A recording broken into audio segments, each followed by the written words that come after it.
Les spécialistes du TOF avec les thèmes de la soirée, la performance de Swapnil Rama samedi dernier, 100e victoire et également premier triplé de sa carrière. Et puis l'entraîneur Gilbert Rousset, 700e victoire de sa carrière grâce à Mileli Mestey. Il y avait également une victoire avec Max Rapax un peu plus tôt. Dustin finish étourdissant pour le coursier de l'écurie Gadjedar qui règle au passage Aspen Umpro, donc parmi les thèmes de ce soir. Mesdames, Messieurs, bonsoir, bienvenue dans les spécialistes du TOF. Nitin Nekraj, bonsoir. Bonsoir, Adi. L'épreuve principale remportée par Donny Brasco, montée par Swapnil Rama. Nous regardons les coups, nous revenons sur le plateau juste après.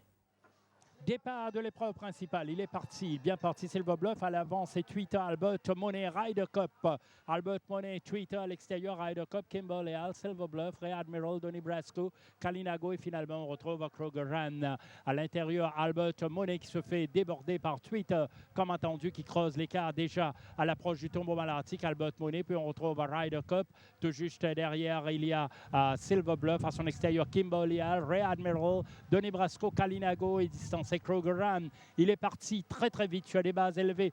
Twitter avec donc 3-4 longueurs d'avance sur Albert Monet. Ensuite, on retrouve Ryder Cup. Kimberley Hall rejoint Ryder Cup.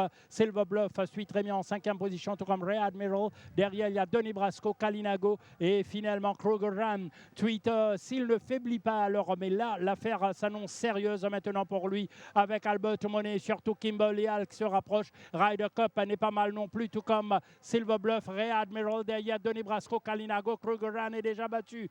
À l'entame maintenant du dernier virage, Twitter, toujours l'avantage sur la menace maintenant d'Albert Monet. Ryder Cup va aller chercher l'intérieur, Twitter complètement à l'extérieur, il y a Silver Bluff, Donny Brasco également là. Donny Brasco lancé à fond, Albert Monet à l'intérieur, Donny Brasco à l'extérieur, Donny Brasco Donny Brasco monté donc par Swapnil Rama devant Ria Admiral qui finit Vinti Albert Monet Orbit pour la deuxième place. Eh bien, avec le train qui tient là dans la course, Nitin Nutijat à nous qui a fini à faire la différence. Oui, et Donny Brasco, pratiquement galopé si vous regardez semaine précédent les courses depuis le début de la saison. Ce dernier soir aussi, il a battu Polo Royal et Nordic Royal loin de 1500 mètres. C'est un train d'enfer, ça joue là également imprimé par Nordic Warrior. J'essaie de suivre un peu de près les meneurs ce jour-là. Et en la ligne droite, il est parti montrer sa kick là, mais il prend quand même une bonne 4e place, environ 3 longueurs de Polo Royal. Lors de son avant-dernier sortie, il galope 1000 mètres, pas nécessairement ce parcours idéal là également, avec Pravé Choril sur le dos. Et il termine à la vitesse du vent, il finit les derniers 600 mètres en 32 secondes ce jour-là. Il est toujours reconnu comme un redoutable finisseur. Et là, l'équipe retourne loin de parcours plus idéal pour lui, 1365 mètres. Je veux dire qu'auparavant, sur 4 victoires qu'il a gagnées à Maurice, c'était à chaque fois le 1400 mètres.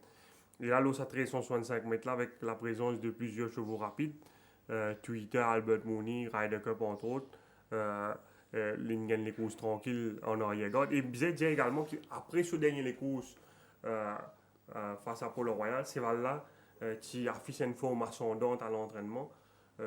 D'ailleurs, si vous êtes dans le rond, il est bien mieux par rapport à la semaine précédente sortie en début de saison. Il perd sur le poil d'hiver et il même prend du poids sur la balance, ce qui est une bonne chose pour lui. Et il confirme ce retour en forme pour remporter une belle victoire, bien montée par Swapnil Rama, parce qu'il y a un moment dans la ligne droite, si nous il est bien hésité, il y a même un contact entre lui et Silver Bluff à un moment quand Kimberley Hall est en tendance rentre à l'intérieur. Mais Swapnil Rama croit fermement ce sens et ce va revenir à la fin pour faire la différence. Nous regardons ça depuis le départ, donc, Donny Brasco, depuis 6e couloir. Oui, et il prend plus ou moins un départ correct à l'intérieur de Kalinago ici, Swapnil Rama qui place lui sans bousculer lui. Donc sur les bas, derrière Ray Admiral. Et là, il y a un mot sur l'attaque, environ 300 mètres de l'arrivée. Une décale à l'extérieur de Ray Admiral. Et là, nous trouvons Kimberly un peu capricieux, après une hang-out d'un moment, après il hang-in, et là, il a contact entre Denis Brasco et Silver Bluff. Mais Rama réussit sur ce cheval tout droit, et au finish, Denis Brasco montre le meilleur pour dominer Roy Admiral et Albert Mooney, les deux chevaux de l'écurie Roussette qui ont nullement démérité à ce niveau. On regarde ça, le head-on. Et il est clair qu'il est le meilleur finisher de la course. Et à la vitesse qui m'a mené à aller sur tout Twitter, lors de la partie initiale, ça c'est certainement une favorite ici. Denis Brasco est une superbe performance de Swapnil Rama, puisque Denis Brasco permet de lire en pote l'Ispedianou sa premier triplé de saut carrière Swapnil Rama. Et dans même les courses, nous finissons trouver Albert Money qui se condition au paddock Tipediatou, il retrouve tout doucement ce meilleur niveau. Oui, mais par contre, nous pour retrouver le Albert Mooney dans le temps, après un problème qu'il a gagné à la fin de l'année dernière. Il laisse-nous un peu sur notre fin ce dernier des courses face à Tandraji, mais là, dans ces courses-là, il montrait ça fait très positif. Il bénéficier de la décharge de 4 kg de Oudit. Ils suivent le train imprimé et par Twitter, et dans la ligne droite, ils montrent très accrocheur. Nous pourrions sur les courses, ils sont aussi dans un bon couloir, troisième couloir. Vous trouvez l'apprenti Woody qui me disait solliciter quand même pour cross devant Ryder Cup, le favori qui est sorti du premier couloir. Il me disait faire des efforts pour venir devant Ryder Cup. Par la suite, Suzuki ramène pour céder le commandement à Twitter. Twitter qui a imprimé les courses sur les bases d'un 1000 mètres. Ça veut dire qu'il a bien vite devant. Et dans la ligne droite, nous trouvons Albert Mooney. Même si le style de Oudit pas aussi vigoureux que les autres cavaliers, comme par exemple un David à l'extérieur, Albert Mooney une sorti quand même une super performance. Nous regardons ça le head-on. Et moi, j'ai eu l'occasion de causer avec l'entraîneur Gilbert Roussette lors de la journée. Et il disait il pensait qu'il n'est pas sans diminuer les mérites de Oudit. Il disait si le cavalier t'y donnait au moins un coup de bâton dans la ligne droite, nous sommes capables d'expecter qu'Albert Mooney est capable d'offrir une meilleure réplique à Real Admiral et au vainqueur Denis Brasco dans sa course. Mais ce qui est quand même rassurant de revoir Albert Mooney à un tel niveau et ne pas exclure retrouver au départ de la Princess Margaret Cup l'épreuve reine du sprint qui sera courue à Port-Courage lors de la prochaine journée. Nous finissons également la bonne performance de Gris, Rear Admiral. Oui, Rear Admiral qui nous prouvait encore une fois qu'il reste un game horse. Il reste 3 victoires d'affilée. Là, il est aligné loin de parcours qui paraît à première vue un peu court pour lui, mais il dispute l'arrivée une nouvelle fois. Une très belle montre de Derek David dans cette épreuve. Et il est échoué à la deuxième place derrière Denis Brasco. Oui, c'est pratiquement sur la même ligne que Denis Brasco à 300 mètres de l'arrivée. Rear Admiral, alors qu'à l'avant, nous tiennent bien sûr Twitter qui là commence faiblir. Oui, Rear Admiral et Albert Mooney et même Twitter sont accrédités d'une très belle course. Twitter qui, et même s'il lance les courses là, des bases élevées, là nous peut Rear Admiral à l'extérieur, mais nous avons également Twitter. Ryder Cup, qui est un peu décevant dans les courses. Twitter, nous trouvons également là à 75 mètres de l'arrivée, il n'est pas cédé aussi facilement et il termine à moins de 2 longueurs, environ 1,50 longueur du vainqueur à l'arrivée. Quand même une très bonne performance, il va là gagner en résistance, mais il faut bien définitivement une circonstance en sa faveur pour lui capable de gagner sa distance. Mais ne vous avez pas oublié non plus qu'il tient à 3 mètres Falls Rails samedi dernier. Alors que Silver Bluff, les prend la 5e place, monté par Akash Ocharaz. Vu que nous pécose Swapnil Rama, 100e de sa carrière, il a enregistré sur l'outsider Prince of Wings, Swapnil Rama qui commence sa carrière vers 1997. Il signe une première victoire pour le compte de l'écurie Gedjar avec Divine Sign. associé également à la défunte écurie Philippe Henry. Oui, c'est après sa victoire avec Divine Sign, il a associé donc à l'ex-entraîneur champion Philippe Henry. C'est là-bas qu'il a une réussite sur bonne gamme. Il remporte pas mal de victoires. Il d'ailleurs remporte ce classique, mais classique qu'il a gagné avec Ecto dans la Duchesse. Il a associé à des très bons chevaux comme Royal Deed, Rézé Ratoun entre autres. Il y a une victoire mémorable. Nous rappelle tiens également Mister Magoo entre autres. Et par la suite, après la fermeture de l'écurie et Philippe Henry, il passe contre l'écurie Mervin. Et il y a une grande complicité, peut-être dire, entre lui et l'entraîneur Patrick Mervin. Et moi, je pense que c'est ça la clé de sa réussite. L'entourage de l'écurie Mervin qui n'a pas hésité pour faire les confiances après la suspension de Cédric Ségéo.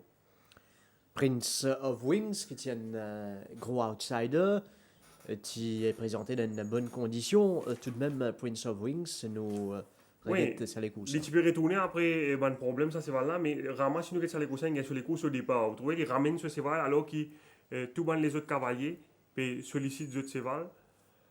Et lui, il est content de poursuivre en off-pace. Même Al Capitano, à ce stade-là, après 100 mètres les courses, vous trouvez Ocharaz et Bounce pour capable de récoller avec le peloton. Il y a plusieurs frontrunners dans les courses. Prince of Wings, il n'a pas fait aucun effort sur les 400 premiers mètres de la course. Là, nous trouvons le train commence à ralentir devant avec Brave Leader et Prince of Wings pour montrer lui un peu ardent, mais vraiment pas pour trop retenir lui, pour laisser recoller avec le peloton. Là, nous trouvons que Justine ramène le train beaucoup et là, vraiment en difficulté, ou même trouver il peut crier. Parce que ce cheval bien là, il est capable de monter le talon au cache-l'eau ici. Et il peut bien retenir ce cheval beaucoup. Et Prince of Wings, c'est un cheval qui ne galope qu'à 100 mètres, il a un peu stamina, il peut revenir au souffre ici. Et là, Rama prend la bonne décision pour déboîter. Poil en épaisseur. Parce qu'il trouvait le menu par pied avance comment il souhaitait devant. Et il prend le first run, donc le man finisher, notamment Al Capitano, pour remporter une victoire assez confortable malgré tout et cause la plus grosse surprise de la journée. Prince of Wings, donc la 100e de Swapnil Rama au Champ de Moss. Ici ramené victorieusement au paddock et le salut comme il se doit de Swapnil Rama. Un succès mérité pour Rama qui visait dire qu'il peine des adieux, il peine jockey flamboyant comme un Bardetier ou même Rajoran, mais c'est un hard worker qui mérite amplement ce succès. Ici ramène une victoire un peu plus bonnet avec Mighty Lion, alors qui Arrowhead nous rappelle qui chutait au paddock juste avant d'aller en piste et qui s'est retiré. Oui, Mighty Lion, il a le bon progrès ce dernier sorti avec Réazula, c'est s'y progresser davantage au training et il s'est aligné dans une classe inférieure. Il gagne le loisir de diriger les opérations, il n'est pas inquiété du tout à l'avant et il a endormi son adversaire avant de sprinter en ligne droite. Une victoire assez confortable. Mighty Lion, vous regardez tout ça maintenant en image, le départ. Nous regardons le départ quand Mighty Lion, c'est un cheval qui n'a du pas, d'ailleurs la dernière fois avec Oulash, il est devant, il prend le commandement très facilement devant Brighton Blue qui n'a pas réussi trop bas et qui finit condamné à l'extérieur de Absalom, suivi de Ice Trigger qui nous suit beaucoup plus près que d'habitude. Et nous trouvons que dans la ligne droite pour la première fois, Mighty Lion là, il peut contrôler les opérations à sa guise et vitesse à laquelle il peut imprimer le train, il est évident que s'il n'est pas inquiété, difficile pour maintenant venir ramasser le sprint. À ce titre, je vais dire que le jockey Bagherotti qui peut monter Brighton Blue qui est en deuxième position à l'extérieur et le jockey Tisti qui peut monter Ice Trigger avec la casaque verte qui est convoqué par les commissaires hier matin. Le commissaire qui demande si pas l'opportunité pour eux pour essayer de descendre, prendre l'initiative, descendre, attaquer le meneur au bas de la descente. Le jockey Bagherotti qui t'a assisté de l'entraîneur Saleh Ramdin, qui disait que sur l'instruction c'était save ces valeurs au maximum et monté dans les derniers 300 mètres. Et donc, il partit dans l'intérieur à galopant Mighty Lion devant. Le jockey Chisti, est on a trouvé qu'effectivement, au 600 mètres, tu peux faire Nigel ce cheval, mais ce cheval, tu peux travailler bien. Et le jockey Chisti dit si tu descends, et vu facilité avec laquelle Mighty Lion, tu peux galoper devant, il faut probablement Mighty Lion, tu peux descendre avec lui, et ça, tu peux nuire à ses chances. Ça, les courses a fini galoper dans N58-45, une des courses qui nage bien doucement. C'est temps plus moyen qui finit enregistré le 1850 mètres, ça la saison-là. Mighty Lion qui finit tactiquement, ligne tout dans ce faveur et ligne les courses. Finalement, c'est Dunraven qui termine deuxième, monté par Akash Ocharaz. Alors, après Swapnil Rama, nous cause maintenant sur l'entraîneur Gilbert Roussette. Il a enregistré 700e victoire de sa carrière avec Mélanie Mesta. Un peu plus bonnet, il a la victoire de Max Rapax, deuxième victoire d'affilée pour ce. Oui, Max Rapax qui peut continuer à monter en puissance. Il y a une convaincante victoire samedi. Pourtant, circonstances pas si nécessairement à son avantage. Ils vont nous regretter les conseils, sortis d'un couloir extérieur. Et dans sa course, c'est un Wiwery qui finit déclaré non partant parce qu'il est au départ une donnée et c'est là tu peux jouer sur la tête et un handler tu encore attrape sur la tête de Stolz. Donc c'est la raison pour laquelle il finit déclaré non partant. Et nous trouvons Max Rapax de ce couloir extérieur, sollicité par le jockey David ici pour suivre dans le sillage des meneurs. Canadian Club qui dirige les opérations devant Strom, suivi de Hancock Dynasty avec Max Rapax à l'extérieur.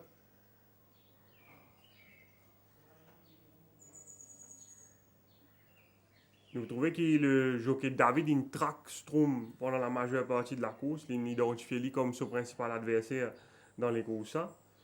Et au bas de la descente, nous trouvons qu'il essaie box Strom, mais le jockey Bardotien intelligemment, il connaît, il peut le retrouver coincé derrière Canadian Club, il décide pour déboîter et il sort le jockey David en épaisseur à 600 mètres de l'arrivée. Et même s'il peut travel wide à ce stade de la course, Max Rapax il démontre quand même qu'il a beaucoup de ressources et au sprint dans les derniers 400 mètres, il pourrait venir à la charge. Sérieusement par Max Rapax maintenant qui attaque à l'extérieur. Vous trouvez qu'il y a une tendance dérive un peu vers l'extérieur. Il fait ça également la dernière fois quand il bat Craftsman. Mais dans la ligne droite, il ressortit sa kick là. C'est quand même une victoire assez impressionnante après cette victoire qu'il a remportée face à Craftsman la dernière fois. Il a réconfirmé et qui probablement une franchir un palier à ce stade de la saison. Wikipédia lit Wiwery qui finit déclaré non partant après une enquête qui finit ouverte juste après concernant le départ de cette course. Et Mélanie Mesta, c'est les courses qui permettent Gilbert Roussette franchir un nouveau cap dans sa carrière. Oui, c'est une beaten favorite sur le dernier sortie quand il tient la ligne à l'intérieur et ça joue dans une circonstance partie vraiment à son avantage. L'Ordal qui réduit la course complètement et il tire one pace durant l'emballage final. Cette fois, l'entraîneur décide pour raccourcir ligne, remettre blinkers avec lui et tient un bon train dans sa course avec Power Dive et Adista. Nous regrette le départ. Quand Mélanie Mesta nous trouvait, il prend un bon départ à l'extérieur, mais à l'intérieur, Power Dive et Adista, il très bien sauté également. Et tient un bon rythme dès l'ouverture des boîtes. Et le jockey David, il suit en one-off à ce stade dans le dos de Mélanie Mesta à l'extérieur de Épicentre et de Almara. C'est Valen Settle en 4e position. Et le jockey David, il amorce sur l'attaque à l'extérieur au dernier virage. Et au finish, il résistait au retour de Yodamen qui pas démérité avec Jeannot Bardotti. Belle montre de David ici pour permettre à Gilbert Roussette de signer sa 700e victoire donc au Champ de Mars. Derek David et Gilbert Roussette qui félicitait ici pour ce 700e. Qui déjà à Casreco du défunt Serge Henry avec une victoire sur Bronco Buster. Donc en début de saison, tu viens recordman des victoires sur le turf. Là, il enchaîne avec ce 700e réussite de sa carrière. Un succès bien mérité. Gilbert Roussette qui reste un gentleman et une figure incontournable du turf. Toujours épaulé par son fidèle lieutenant Soudès Sissaran. Et c'est sûr qu'il ne va pas s'arrêter en si bon chemin. C'est tout le mal que nous lui souhaitons. Et Gilbert Roussette qui finit également tenir à saluer l'équipe qui entoure lui, notamment ce bon propriétaire qui chaque saison fait bonne acquisition. D'ailleurs, même pour la saison prochaine, il a pas mal déjà 7 chevaux qui finissent débarquer dimanche. Pour l'écurie Gilbert Roussette. Et Derek David, bien sûr, il consolide sur l'avance le classement jockey. Nous vous get tout de suite ce qui s'est donné au classement. Pour Derek David, ça fait 27-23 pour Jeannot Bardetier. Brandon Nerenan est puis en action, on est à 20, 17 Rai Durawan, 13 Swapnil Rama, 9 toujours pour Vinay Naiko. La situation donc au classement des jockeys.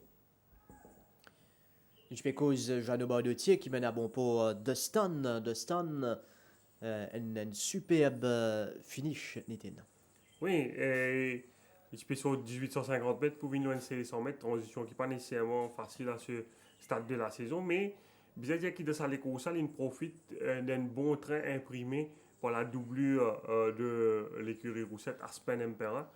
Nous trouvons Destin qui est sorti de ce 5e couloir, ils suivent en off-pace dans ça les courses.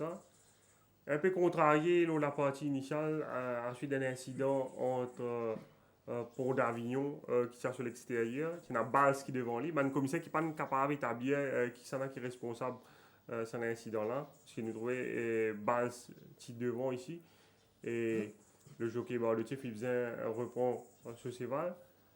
Là, le train assez régulier devant avec Aspen Emperor aux commandes et Destin qui en queue de peloton. Nous trouvons Bardetier peut bien négocier un peu pour récolte avec Pont d'Avignon qui est en avant-dernière position.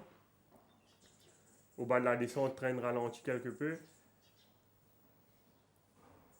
Et Bardetier monte vraiment une jolie course. Il n'est pas paniqué. Là, il commence à solliciter vraiment ce séval à partir du passage de la route. Destin d'oppression. Si vous êtes à l'intérieur, votre Castle paraît beaucoup plus facile que lui à ce stade.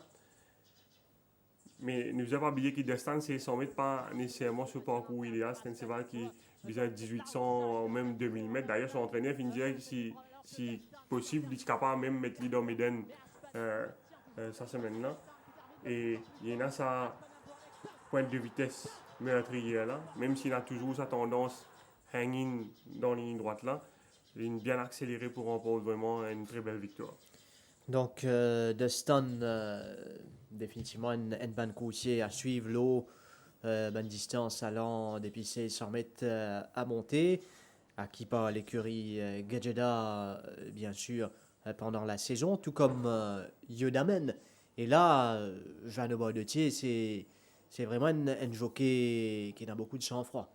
Oui, pourtant, un autre jockey de sur place, Lily Fexotilo, une chute qui est capable d'avoir une conséquence bien grave, mais il est retourné à ce premier journée de compétition.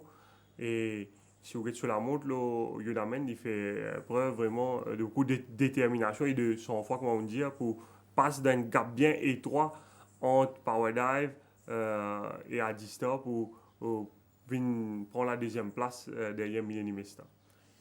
Nous pourrions être ensemble d'ailleurs, ben dernier mètre, ça, les courses 1000 mètres là, ici, vous trouvez Yodaman sous pression. Ouais, et probablement, si tu gagnes les courses, tu peux bizarre catégorie ça la montre là, comme une plus jolie la montre de la saison.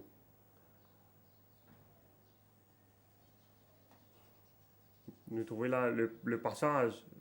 Il y a beaucoup de jockeys qui tu passes dans sa gap là. Mais Bardotier, il rentre à l'intérieur, il fausse le passage. Malheureusement pour lui, Libisin concède la victoire à Millennium Star, qui est également une bien montée, vous dire, par Derek David. Maintenant, le classement l'écurie, alors certainement, Méden qui vous galoper ce dimanche-là, vous pèse dans la balance ce classement-là avec l'écurie Gadjador en termes de victoire 26, Stakes Money 7 660 500, l'écurie Gilbert Roussette 30 victoires déjà, 6 895 500. Patrick Mervin qui tout doucement Pérévini, 20 victoires, 6 227 500. Voilà un peu la situation, les trois premiers au classement. Nous connaissons que Méden, premier prix, c'est plus de 900 000 en termes de stakes money. Bien dire là que l'écurie Gadjador possède environ 760 000 roupies d'avance sur l'écurie Roussette. Le Méden, le premier prix, étant de 960 000. Donc, si jamais l'écurie Roussette gagne les courses, il dépasse l'écurie Gadjador au classement. Si l'écurie Mervin gagne, il n'est pas pour dépasser Gadjador, mais il est pour rapprocher dangereusement de l'écurie Gadjador. Donc, c'est une des courses du vaut sur pesant d'eau, si nous sommes capables de servir ces termes-là pour la Air Mauritius Maiden Cup ce dimanche. Nous enchaînons nous pas beau de la Air Mauritius Maiden Cup en fin d'émission, mais là, Akash Ocharaz, deuxième victoire en 2 semaines pour lui. Elle montrait qu'il, quand il gagne, un bon coursier. Il est capable de faire la différence. Oui, il y a une victoire attendue sur Kraftman qui tient la première ligne dans un fil pas vraiment extraordinaire dans sa dernière course. Et il montre tellement les courses, si tu disais prendre une décision à un moment, il était en Skywalk Luke, vient devant lui. Il quitte les bas intelligemment pour suivre One-Off, aussi ce cheval peut commencer à tirer un peu. Nous trouvons là, Raiju a insisté pour passer devant lui sur Skywalk Luke. Et une fois qu'il vient devant lui, il ramène un peu ce cheval.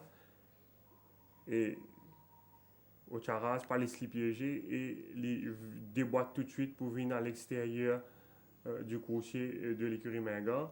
Mais même s'il retrouve lui One-Off le nez au vent, ce cheval paraît bien relax et il revient sur le meneur Mukajai en main. Et même les devant ici, il n'est pas encore vraiment sollicite ce cheval. Il attend la ligne droite pour vraiment mettre la pression. Kraftman, c'est un cheval qui a les pieds délicats, il a toujours tendance à hang out dans la ligne droite.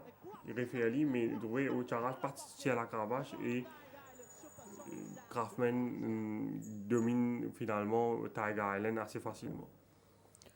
Un autre jockey mauricien qui retrouve la confiance, c'est Kevin Ganoa, de victoire en 2 semaines, lui aussi pour le compte de Cherish Narang. Lividus le grille dans la première course. Oui, Kevin Ganoa qui peut prouver que, given the right tools, he can deliver the goods. L'entraîneur Cherish Narang qui fait confiance au cours des 2 dernières journées. Il peut faire aussi bien que Ryan Moore. Daniel Moore, ouais. Et il remporte 2 victoires en 2 journées. La semaine dernière sur Kingdom Ski. Et là, il remporte une belle victoire avec Lividus. C'est un jockey qui saute très bien des stalls. Lividus, il prend un excellent départ avec lui. Il gagne sur les courses au départ, étant les récits place devant Putfoot Singe. Et pour regarder tout ça ensemble maintenant. Il prend un bon départ à l'extérieur. Lividus qui tire raccourci par son entraîneur, qui sortit le NC 150 pour une galope de 1500 mètres. Et là, les récits placent lui devant Putfoot Singe dans le sillage de Obama. Il gagne des courses tranquilles à la corde par la suite. Putfoot Singe qui ne peut pas démontrer la vitesse qu'il veut démontrer habituellement et qui probablement coûte la victoire à Carfel qui retrouve lui piégé derrière Putfoot Singe alors qu'au même moment, Ganoa déboîté avec Lividus à l'extérieur de Obama. Et tant qu'Arfel trouve l'ouverture finalement, Lividus finit déjà prendre le first run à l'Orly. Et il peut résister au retour du coursier de l'écurie Pedro. Aussi, une belle victoire. Cela fait au moins 3 ans qu'il est parti retrouver le Winners Enclosure. Donc, Lividus et puis Kevin Ganoa, qui appelé par les commissaires de course, à s'expliquer concernant Parker. Oui, Parker, quand c'est va bien difficile à monter, et le commissaire qui interroge le jockey Ganoa pour sur la montre, ça c'est voilà, surtout à partir de 700-600 mètres du but quand les teams mettent pression, là c'est voilà. Les tigres instructions pour essayer d'aller devant dans les courses, mais c'est un cheval plus rapide, notamment Aspen Emperor et Makes Me Wonder à son intérieur. Et trouver le jockey qui peut inflige ce cheval quelques coups de cravache pour capable essayer d'aller devant, mais il n'a pas réussi à aller devant. Et le jockey Ganoa qui finit qui Parker c'était un strong one pacer. Il a sollicité depuis le départ jusqu'à l'arrivée, il est à la même vitesse. Et là, c'est un cheval qui a toujours tendance à hanging badly.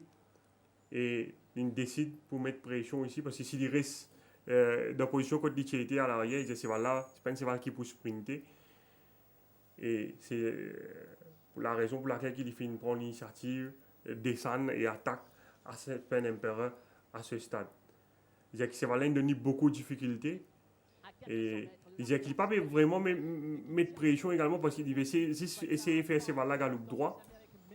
Et sur l'entraîneur Chirish Naran qui finit défendre et qui finit dire commissaire qu'il est très satisfait de la montre et il finit même dire que c'est la meilleure performance de Parker cette année-là et il n'a rien à redire sur la montre du jockey Ganoa. Il finit même dire que si parti à Aspen Emperor dans les courses, ce cheval est capable bien close à l'arrivée.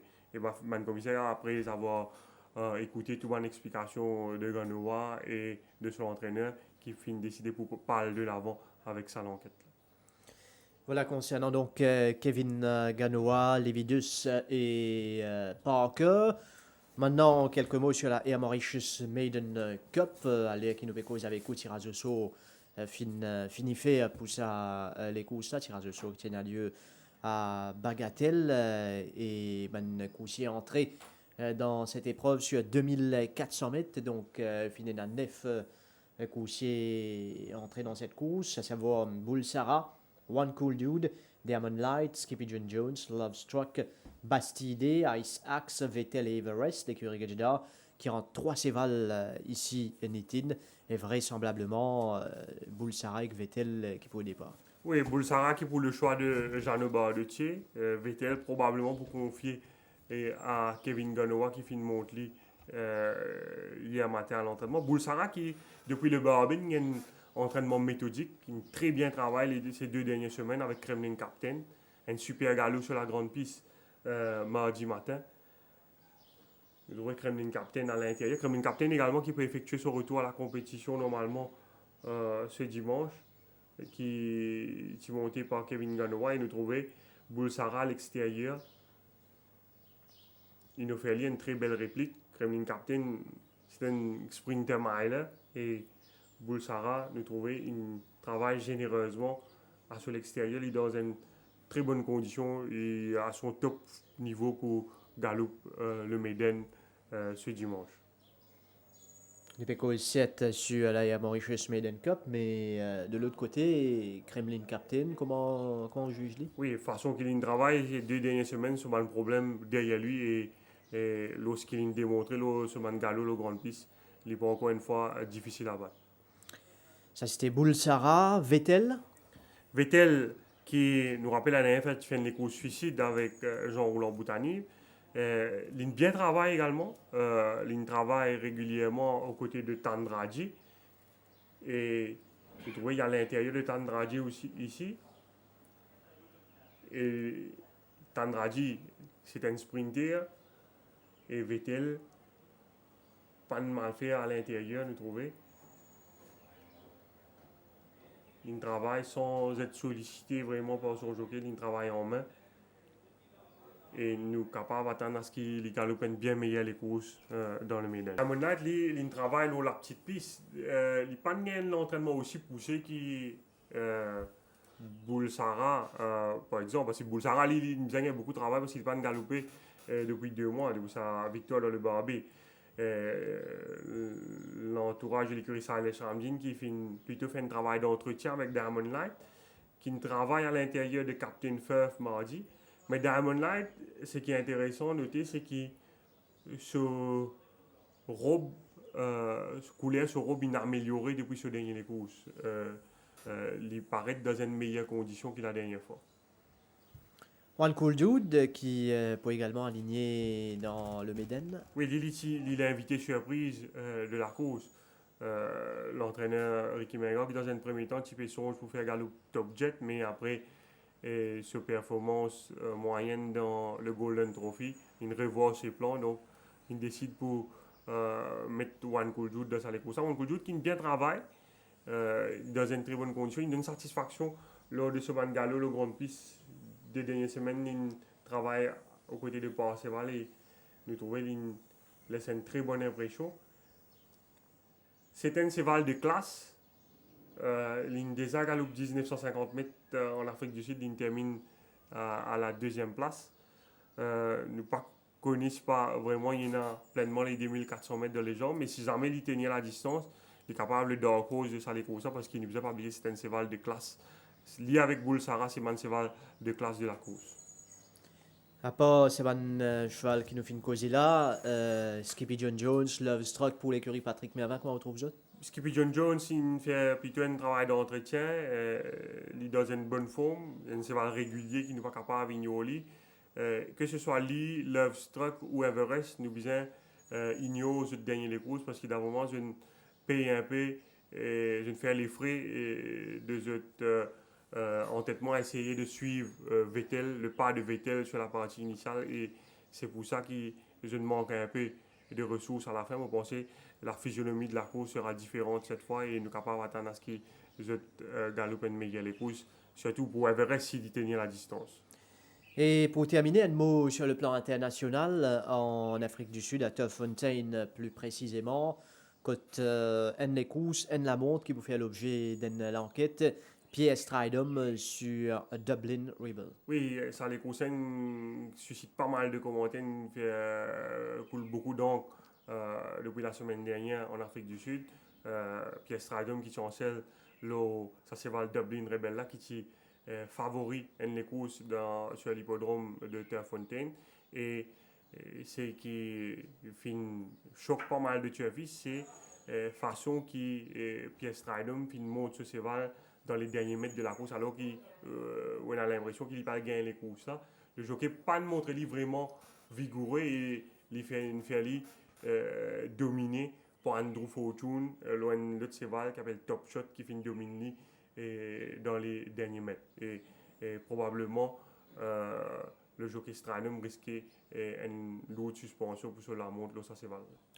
Je suis capable maintenant de gagner les images de la course en question et de la montre de Pierre Stridham.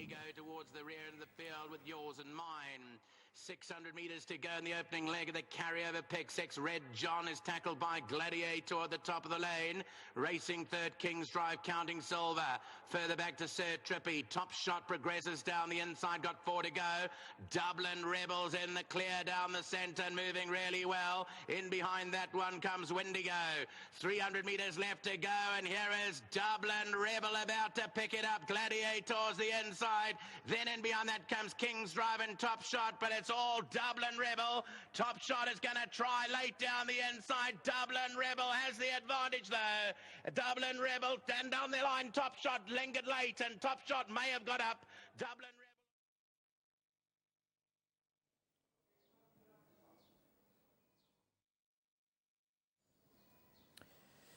Voilà la montre qui nous fait causer de Pierre Stridham. Bien sûr, nous pouvons donner une nouvelle de cette enquête quand il est terminé avec une sanction si et non qui pouvine avec. Merci Nitine pour présence sur ce plateau. Merci à toute l'équipe derrière la réalisation de cette émission. Mesdames, Messieurs, merci de votre attention. Bonne soirée.